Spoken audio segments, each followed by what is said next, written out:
Sahabatku yang dirahmati Allah, tahukah anda banyak orang solat subuh setiap hari, tetapi justru kehilangan pahala yang begitu besar tanpa mereka sadari. Kesalahan kecil terlihat sepele, namun dampaknya sangat besar di hadapan Allah. Kesalahan apa itu? Yaitu membaca surah yang terlalu pendek setelah Al-Fatihah saat solat subuh. Padahal solat subuh adalah saat di mana Allah menjanjikan jaminan keselamatan dari siksa neraka dan disaksikan langsung oleh dua kelompok malaikat. Sayangnya banyak orang yang meremehkan dan akhirnya menyesal di akhirat kelak. Bismillahirrahmanirrahim. Assalamualaikum warahmatullahi wabarakatuh.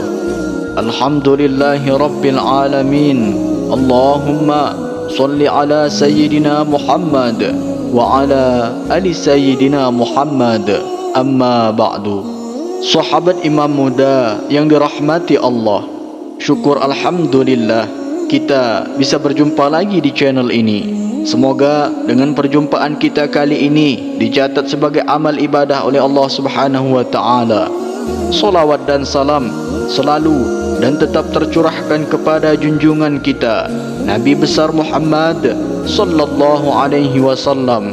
Mari para sahabat, kita sama-sama ucapkan atau bisa tuliskan di kolom komentar, Allahumma salli ala Sayyidina Muhammad wa ala ali Sayyidina Muhammad. Semoga dengan ucapan atau tulisan solawat tadi kita semua diakui sebagai umatnya, sehingga kelak kita mendapatkan pertolongan beliau. Harapan dan doa saya, semoga sahabatku semuanya selalu diberikan kesehatan, dilapangkan rezekinya, diampuni dosa-dosanya, dan dipanjangkan umurnya oleh Allah Subhanahu wa taala. Amin ya rabbal alamin. Sahabat imam muda yang dirahmati Allah, pernahkah anda berfikir mengapa Allah menempatkan salat subuh sebagai salah satu ibadah yang memiliki kedudukan yang sangat agung? Mengapa waktu subuh disebut sebagai waktu yang paling berat namun paling besar pahalanya? Coba renungkan sejenak. Pada waktu itu dunia sedang sunyi, orang-orang masih terlelap dalam mimpi, jalanan sepi, lampu-lampu kota masih redup. Namun di saat itulah langit terbuka luas dan pintu-pintu rahmat Allah terbentang begitu lebar. Di saat itulah malaikat malam dan malaikat siang bertemu, bergantian membawa catatan amal manusia naik ke hadapan Allah, dan mereka menyaksikan siapa yang berdiri menunaikan solat subuh dan siapa yang tetap tenggelam dalam tidur dengan alasan lelah ataupun malas. Dan mereka menyaksikan siapa yang berdiri menunaikan solat subuh dan siapa yang tetap tenggelam dalam tidur dengan alasan lelah atau malas. Sahabatku, bayangkan ketika malaikat berkata di hadapan Allah, Ya Allah, kami mendapati si fulan masih tidur, tidak bangun untuk menghadapmu. Sedangkan kepada yang bangun dan menegakkan solat subuh, malaikat berkata, Ya Allah, kami menyaksikannya berdiri menghadapmu dalam kegelapan pagi. Betapa indahnya, betapa mulianya, dan betapa dahsyatnya pahala untuk orang-orang yang menjaga solat subuh. Namun sangat disayangkan, banyak orang yang mengaku solat subuh setiap hari, tetapi sebenarnya meremehkannya. Mereka melakukannya terburu-buru, seolah hanya ingin menggugurkan kewajiban.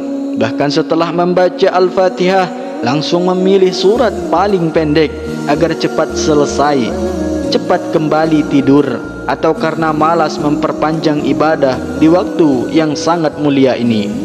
Padahal solat subuh bukan sekedar 2 rakaat biasa. Solat subuh adalah momen ketika Allah memberikan jaminan perlindungan bagi hambanya. Rasulullah SAW bersabda, barang siapa yang mengerjakan solat subuh, maka ia berada dalam jaminan Allah. Hadis riwayat Muslim. Masya Allah, bayangkan memiliki jaminan langsung dari Allah. jaminan keselamatan, jaminan rezeki, jaminan perlindungan dari bahaya, dan jaminan cahaya pada hari kiamat. Jaminan seperti apa lagi yang lebih besar daripada ini? Namun sahabatku, bagaimana mungkin kita berharap mendapatkan jaminan sebesar itu jika kita masih meremehkan bacaan surah dalam salat subuh, jika kita memilih yang paling pendek, jika kita terburu-buru, jika kita tidak memuliakan waktu yang dimuliakan oleh Allah.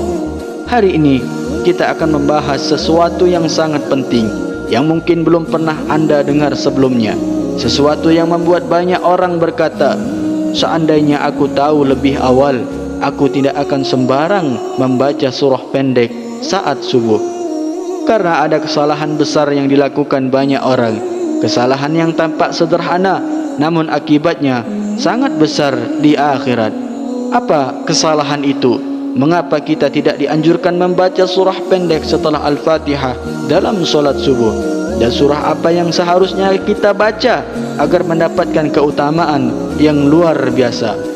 Sahabat beriman, mari kita bahas bersama hingga akhir, karena ini bisa menjadi titik balik terbesar dalam hidup ibadah kita.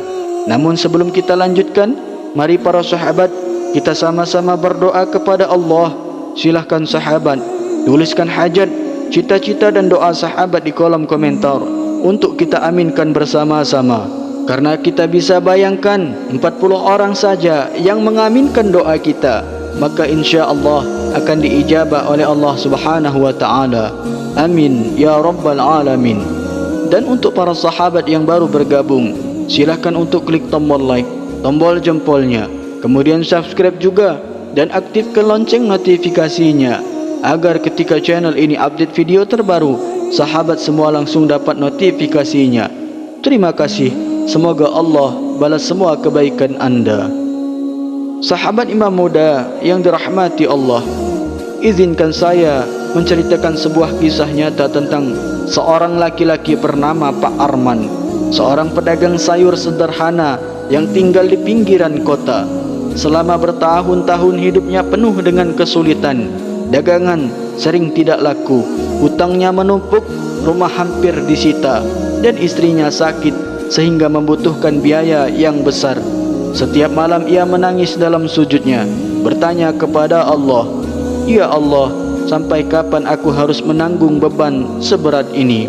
Hingga suatu hari, saat berada di masjid kecil dekat pasar, ia mendengar seorang ustaz berkata, "Jika ingin hidupmu diangkat oleh Allah, maka muliakanlah solat subuh, jangan terburu-buru, dan bacalah ayat yang panjang setelah Al-Fatihah, karena itulah amalan para nabi, sahabat, dan orang-orang saleh." Kata-kata itu menembus hatinya. Sejak hari itu, Pak Arman berniat memperbaiki subuhnya. Ia memaksa dirinya bangun sebelum azan, berwudu dengan hati gemetar, dan mulai membaca surah Al-Waqi'ah setiap subuh sebagaimana dicontohkan Rasulullah. Awalnya berat, lidahnya terbata-bata, tubuhnya gemetar. Kadang ia hanya mampu menangis sambil membaca beberapa ayat saja. Namun ia tidak berhenti. Hari demi hari, bulan demi bulan, sesuatu yang ajaib mulai terjadi. Dagangan yang dulunya sering tidak laku, kini habis sebelum waktu zuhur. Pelanggan berdatangan tanpa ia duga. Hutangnya terlunasi satu persatu. Dan orang yang paling membuat hatinya hancur karena haru, istrinya yang diponis dokter membutuhkan operasi mahal, tiba-tiba sembuh tanpa operasi. Dengan mata berkaca-kaca, Pak Arman berkata kepada jemaah masjid, "Tidak ada yang berubah dari hidup saya selain solat subuh saya. Allah tidak mengubah keadaan suatu kaum sebelum mereka mengubah diri mereka sendiri." Masya Allah, beginilah bukti nyata kebesaran janji Allah. Siapa yang memuliakan solat subuh, maka Allah memuliakan hidupnya.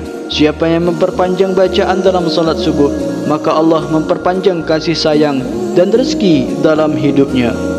Sahabat imam muda yang dirahmati Allah, untuk mendapatkan keutamaan besar dari solat subuh itu, dan agar amal ini tidak sekedar teori tetapi benar-benar menjadi perubahan dalam hidup kita, maka mari kita bahas bersama-sama. Inilah cara dalam mengamalkannya. Yang pertama, bangunlah lebih awal sebelum azan subuh. Jangan bangun mepet iqamah, apalagi setelah matahari terbit. Biasakan tidur lebih awal dan pasanglah alarm. Begitu bangun, segera ucapkan Alhamdulillahilladzi ahyana ba'dama amatana wa ilaihin nusur, yang artinya segala puji bagi Allah yang telah menghidupkan kami setelah mematikan kami, dan kepadanya kami kembali. Karena niat yang kuat akan memanggil pertolongan Allah. Yang kedua, lalu ambillah wudu dengan penuh kesadaran. Jangan tergesa-gesa. Bayangkan setiap tetes air yang membasuh wajah dan anggota badanmu sedang menggugurkan dosa-dosa kecil. Yang ketiga, kerjakan solat qabliyah subuh 2 rakaat. Jangan ditinggalkan, karena Rasulullah SAW bersabda, 2 rakaat sebelum subuh lebih baik daripada dunia dan seluruh isinya. Hadis riwayat Muslim. Bayangkan, dunia beserta seluruh kekayaannya lebih kecil nilainya dibandingkan 2 rakaat ini. Yang keempat, laksanakan solat subuh dengan bacaan surah yang panjang. Jadi setelah membaca Al-Fatihah, usahakan membaca surah yang lebih panjang, bukan surah yang super pendek seperti Al-Ikhlas atau An-Nas. Contoh surah yang dianjurkan berdasarkan riwayat sahihnya, yakni surah Al-Waqi'ah, surah Qaf, surah At-Tur, surah At-Takwir, surah Ar-Rum, surah As-Safat, dan surah Yasin. Tidak harus satu surah penuh, boleh membaca beberapa ayat pertama sesuai dengan kemampuan. Yang penting lebih panjang daripada surah pendek. Mulailah sedikit demi sedikit. Hari ini mungkin hanya 10 ayat, besok 20 ayat, sampai akhirnya kita mampu mengikuti jejak Rasulullah. Yang kelima, jangan tergesa-gesa rukuk dan sujud. Biarkan hati benar-benar hadir di hadapan Allah, karena setiap sujud waktu subuh lebih dekat kepada pengabulan doa. Gunakan momen sujud terakhir untuk berdoa. Ya Allah, lapangkan rezekiku, kuatkan imanku, dan mudahkan segala urusanku. Yang keenam, setelah salam, lanjutkan dengan zikir dan doa. Bacalah tasbih, tahmid, tahlil, solawat dan istighfar 100 kali. Karena pagi adalah waktu ketika pintu rezeki dibuka selebar-lebarnya. Yang terakhir, istiqomah. Tidak perlu menunggu sempurna untuk memulai. Yang penting tidak berhenti. Sahabatku, Allah tidak meminta kita langsung mampu membaca surah panjang.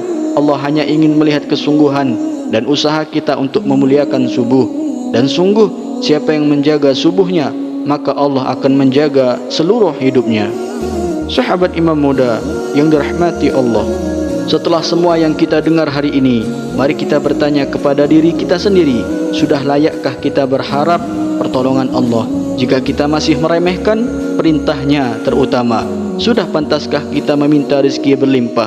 Jika kita bahkan enggan meluangkan waktu 10 menit untuk memuliakan subuh, ingatlah, dunia ini sementara.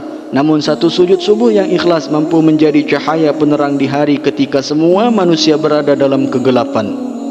Dan satu surah panjang yang kita perjuangkan saat subuh mungkin menjadi penyelamat terbesar kita di akhirat. Mulai hari ini, mari kita berjanji pada diri kita sendiri, tidak ada lagi subuh yang terburu-buru, tidak ada lagi surah super pendek hanya karena malas, tidak ada lagi kesia-siaan di waktu paling mulia ini. Ya Allah, jadikanlah kami hamba yang menjaga subuh, yang Engkau jaga, Engkau lindungi, dan Engkau angkat derajatnya. Amin ya Rabbal Alamin. Sampai jumpa di majelis ilmu berikutnya. Semoga Allah memberkahi hidup kita semua. Wallahu a'lam bishawab. Akhirul kalam. Wassalamualaikum warahmatullahi wabarakatuh.